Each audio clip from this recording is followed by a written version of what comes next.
क्या हुआ जब सर्प काटने से पूरे शरीर में फैल चुका था विष। अंतिम समय में साधु रूप लेकर प्राण रक्षा करने पहुंचे महादेव। मध्य प्रदेश के एक छोटे से गांव में शालू नाम की महिला रहा करती थी। शालू का विवाह कुछ वर्ष पूर्व ही हुआ था एवं विवाह के कुछ माह के बाद ही शालू के पति का देहांत हो गया। पति के देहांत के बाद शालू के ससुराल वालों ने शालू को बुरा भला कहकर निकाल दिया। शालू समाज के डर से अपने मायके भी नहीं गई एवं गांव के बाहर ही एक टूटी घास की झोपड़ी को अपना घर बनाकर रहने लगी। अपनी आवश्यकताओं को पूर्ण करने हेतु शालू ने सिलाई का भी काम शुरू कर दिया। शालू बचपन से ही महादेव की असीम भक्त थी।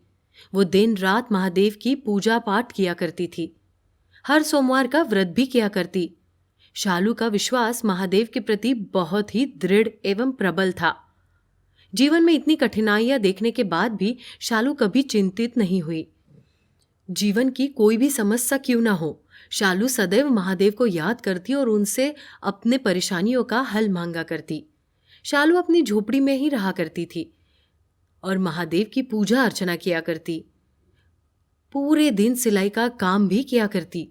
शालू का जीवन शांतिमय व्यतीत हो रहा था, परंतु आगे आने वाले संकट भविष्य में उसका इंतजार कर रहा था और फिर जो हुआ वो किसी ने भी सोचा तक नहीं था। परंतु आगे बढ़ने से पहले यदि आप हमारे चैनल पर नए हैं तो चैनल को सब्सक्राइब अवश्य कर दे और साथ ही नीचे दिए गए घंटी के बटन को दबाना ना भूले। रोज की तरह शालू आज भी पानी भरने पास के कुएं के पास गई थी। शालू कुएं से पानी भर रही थी, तभी उसके पीछे से एक सर्प आ गया और उसके पैर को डस लिया। शालू सर्प का फन पड़ते हुए ही मूर्छित होकर जमीन पर गिर गई। शालू को बहुत पीड़ा हो रही थी। वो शरीर में विष फैलने से रोकना चाहती थी, परंतु वो खड़ी होने में भी असमर्थ थी। शालू ने चिल्ला चिल्ला कर किसी को बुलाने का प्रयास किया, परंतु इतनी भोर में वहां कोई भी व्यक्ति मौजूद नहीं था। धीरे धीरे शालू की आंखों के आगे सब कुछ धुंधला धुंधला होने लगा।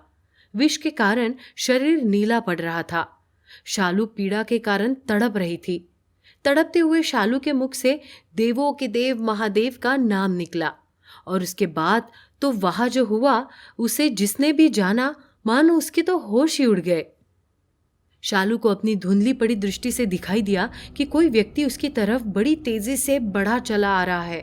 वो एक नागा साधु था जो शालू के पास पहुंचा और बिना कुछ बोले या सुने शालू के मस्तक पर हाथ फेरने लगा और उसके बाद शालू को सर्प ने जिस स्थान पर डसा था, साधु ने वहां कुछ देर अपना हाथ रखा और उसके बाद तो वहां एक अविश्वसनीय घटना घटित हुई।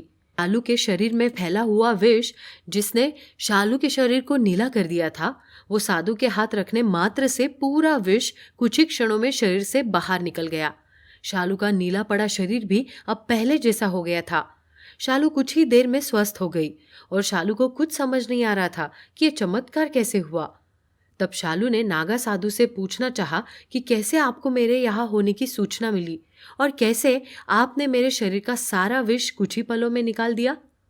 परंतु शालू इनमें से एक ही सवाल पूछती उससे पहले तो वो साधु मुस्कुराकर शालू की ओर देखा और वहां से मानो विलुप्त ही हो गया। शालू काफी देर तक अचरज में रह गई, परंतु उसे याद आया कि पीड़ा के समय उसने महादेव को याद किया था। वो तुरंत समझ गए कि वो साधु कोई और नहीं महादेव ही थे जो साधु का रूप लेकर मेरी रक्षा करने आए थे। ये जानकर शालू की आंखें भर आई। जब ये बात गांव वालों को पता चली तो सभी के होश उड़ गए कि किस प्रकार महादेव ने साधु का रूप लेकर शालू की प्राणों की रक्षा की। दर्शकों, कैसी लगी आपको हमारी कहानी? कमेंट बॉक्स में बताना ना भूले। ऐसी रोचक तथ्यों एवं सत्य घटना पर आधारित कहानियों की जानकारी सबसे पहले पाने के लिए हमारे चैनल को सब्सक्राइब जरूर करें और नीचे दिए घंटी के बटन को अवश्य दबा दें। साथ ही यदि आपके पास भी किसी भी देवी देवता से जुड़ी कोई सत्य घटना है तो आप उसे डिस्क्रिप्शन में दिए नंबर पर हमारे साथ साझा कर सकते हैं।